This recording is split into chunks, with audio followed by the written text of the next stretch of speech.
Suncast.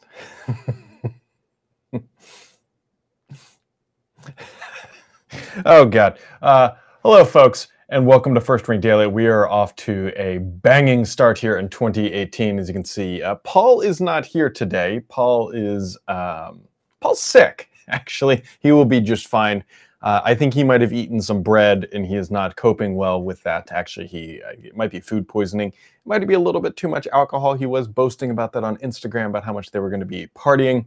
A little bit of A, a little bit of B, but a lot of it is sick. And actually, my kid is upstairs sick as well. So it is January 2nd. We are running on all cylinders, and things are just going smoothly.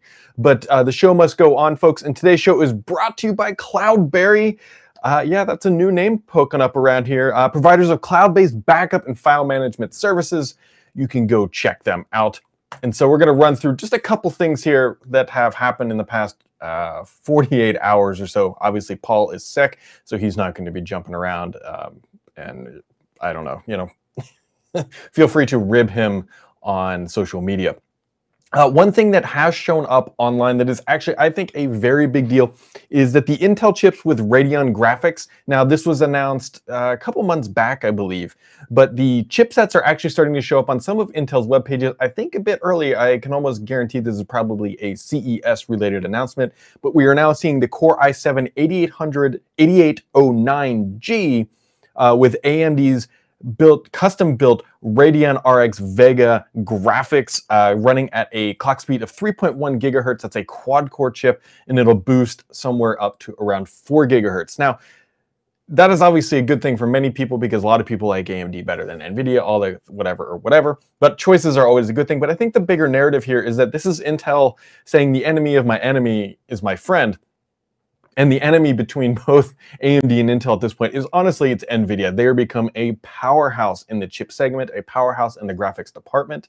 AMD has made some inroads lately, but NVIDIA is kind of off on their own island, and Intel's realizing that, hey, every time we sell a laptop with NVIDIA graphics built in, we're making them money. And so why don't we do that for AMD? Because they are less of a threat to Intel's long-term stability than NVIDIA. And so I think this is going to be a huge theme. I think there was already some Dell and HP laptops that have seen benchmarked running this chipset in some of the benchmarking software.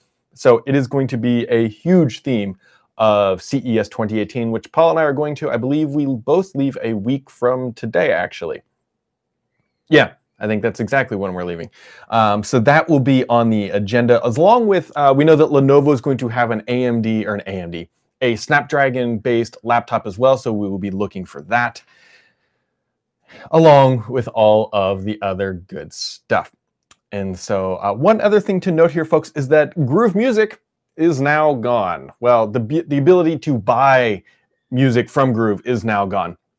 So you can say goodbye to Groove. Technically, you can still play music from it, but the subscription service has been set out.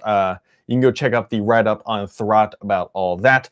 And so as we gear up here for CES 2018, there's going to be a lot of announcements this week. Every year, it seems like companies are announcing things earlier and earlier. We've seen LG push some stuff out. I suspect this week we're going to see a lot of things be announced as well.